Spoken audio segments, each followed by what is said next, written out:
Emmanuel Sultani Makenga, ce bourreau Tutsi, exécutant zélé de la machine géocriminelle rwandaise.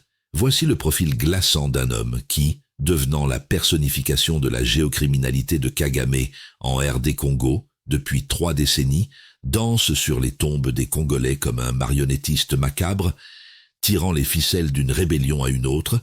Au cœur de l'Est de la RDC, Emmanuel Sultani Makenga, alias le général, n'est pas un stratège visionnaire ni un patriote égaré. C'est un exécutant sanguinaire, un rouage graissé au sang dans la géocriminalité rwandaise, recyclé inlassablement par des dialogues de façade qui masquent l'horreur, né, paraît-il, en 1973 à Rutshuru, de parents rwandais.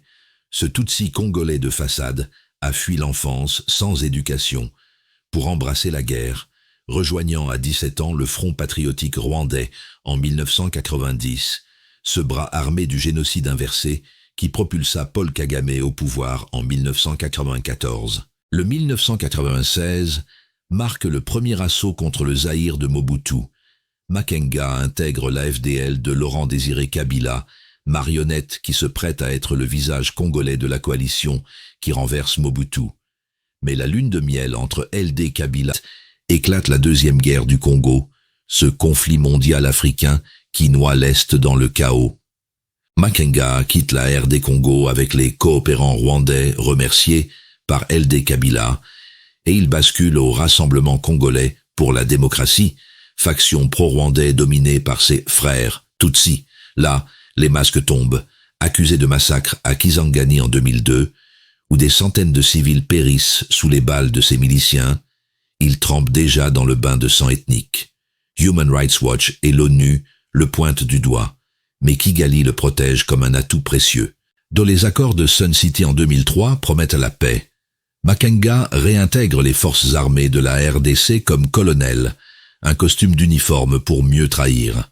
Pourtant, en 2006, il déserte pour le Congrès national pour la défense du peuple de Laurent Nkunda, autre pantin rwandais, Kiwanja, novembre 2008.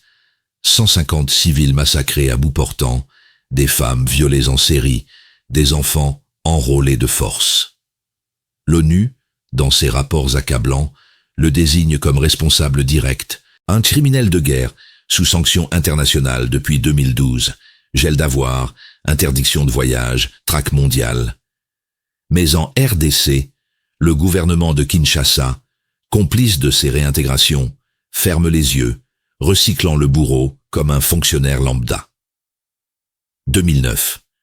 Un nouveau dialogue le ramène au FARDC, une farce qui humilie les martyrs. 3 ans plus tard, en 2012, l'apothéose du carnage, avec Bosco Ntaganda, actuellement prisonnier de la CPI, il fonde le M23, cette hydre rwandaise qui avale Goma. Les viols systématiques, des dizaines de femmes et fillettes souillées en public, les exécutions sommaires, le recrutement d'enfants soldats, tout est documenté par Human Rights Watch et l'ONU, qui accusent explicitement le Rwanda d'avoir déployé ses troupes pour armer et commander Makenga. Le ministre rwandais de la Défense, James Kabarebe, pilote l'opération depuis Kigali, selon un rapport ONU fuité en 2012. Makenga, le petit exécutant zélé, le sergent devenu par la magie des mixages, voulu par Hippolyte Kanambe-Colonel, qui exécute sans trembler, pillant coltan et or pour engraisser les caisses de Kagame.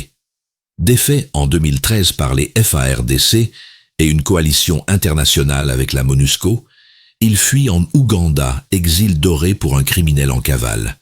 8 ans de silence relatif jusqu'en 2021. Le M23 renaît, relooké, mais identique, avec le même sang sur les mains et les mêmes objectifs géocriminels. Kishiché, novembre 2022. 131 civils fauchés dans leur sommeil, un massacre que l'ONU qualifie de crime de guerre potentiel, imputé directement à ses commandos.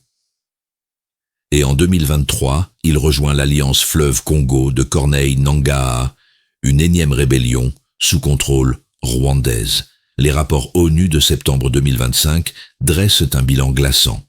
Viols massifs, déplacements forcés, massacres en Nord et Sud Kivu, avec le Rwanda comme chef d'orchestre invisible, et Makenga qui joue le rôle de petit main de son chef du FPR. Internationalement, les sanctions des États-Unis de 2013 pour violences sexuelles et enfants soldats le clouent au pilori, tout comme les listes noires de l'ONU en tant que terroriste.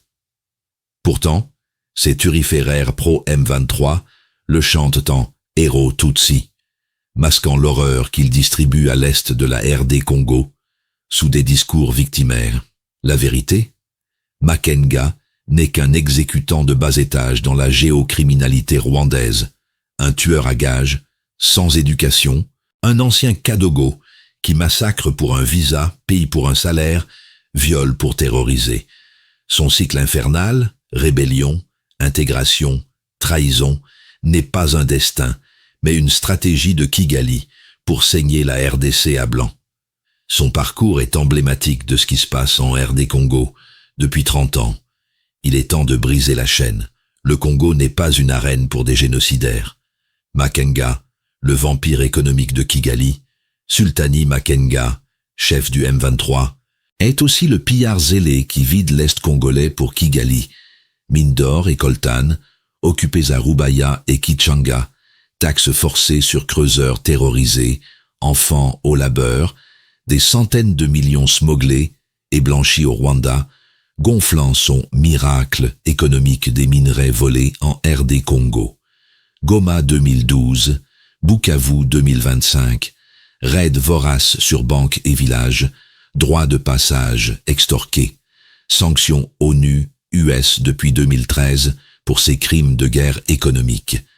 Dépossédant des millions, il saigne la RDC. Chaque vie volée à Kiwanja, Goma ou Kishiché et ailleurs crie justice. Et cette justice, elle viendra, inexorable, pour faire peser sur Makenga et ses complices le poids de leurs crimes. Marc Mawete, porte-parole, démocratie chrétienne.